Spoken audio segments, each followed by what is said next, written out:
நடிகர் விஜய் நடித்துள்ள ஜனநாயகன் படத்தை இணையதளங்கள், கேபிள் டிவிக்களில் வெளியிட இடைக்கால தடை விதித்து சென்னை உயர்நீதிமன்றம் உத்தரவிட்டுள்ளது.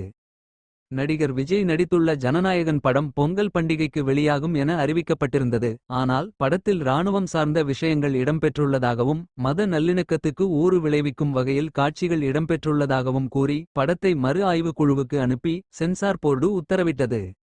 இதை எதிர்த்து தொடரப்பட்ட வழக்கை விசாரித்த தனி நீதிபதி உடனடியாக படத்துக்கு சான்று வழங்க சென்சார் போர்டுக்கு உத்தரவிட்டிருந்தார். இந்த உத்தரவை எதிர்த்து தாக்கல் செய்யப்பட்ட மேல்முறையீட்டை விசாரித்த இரு நீதிபதிகள் அமர்வு படத்துக்கு உடனடியாக சான்று வழங்கும்படி தனி நீதிபதி பிறப்பித்த உத்தரவை ரத்து செய்து வழக்கை மீண்டும் விசாரிக்க தனி நீதிபதிக்கு உத்தரவிட்டிருந்தது. ஆனால் படத்தை மறு ஆய்வுக்கு அனுப்பிய பட தயாரிப்பு தரப்பு தனி நீதிபதி முன் நிலுவையில் இருந்த வழக்கை திரும்பப் பெற்றது. படம் சென்சார் போர்டின் மறு ஆய்வுக்குழு ஆய்வில் உள்ள நிலையில் ஜனநாயகன் படம் இணையதளத்தில் வெளியானது. இதையடுத்து படத்தை இணையதளங்களில் வெளியிடவும் கேபிள் டிவிக்களில் வெளியிடவும் தடை விதிக்கக் கோரி பட தயாரிப்பு நிறுவனமான KV.N புரோடக்ஷன்ஸ் நிறுவனம் தரப்பில் வக்கீல்கள் வெங்கட கிருஷ்ணன், பாண்டியன் ஆகியோர் சென்னை உயர்நீதிமன்றத்தில் வழக்கு தாக்கல் செய்தனர்.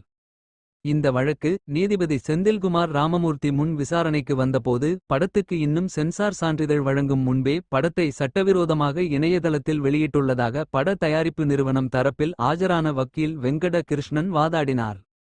இந்த வாதத்தை ஏற்றுக்கொண்ட நீதிபதி படத்தை சட்டவிரோதமாக இணையதளங்களிலோ கேபிள் டிவிகளிலோ வெளியிட்டால் அது பட தயாரிப்பு நிறுவனத்திற்கு பெருத்த பாதிப்பை ஏற்படுத்தும் என்பதால் ஜனநாயகம் படத்தை இணையதளங்களிலும் கேபிள் டிவிகளிலும் வெளியிட இடைக்கால தடை விதித்து உத்தரவிட்டுள்ளார். மேலும் மனுவுக்கு பதில் அளிக்கும்படி இணையதள சேவை வழங்கும் நிறுவனங்களுக்கும் உத்தரவிட்ட நீதிபதி விசாரணையை ஜூன் 2ஆம் தேதிக்கு தள்ளி வைத்துள்ளார்.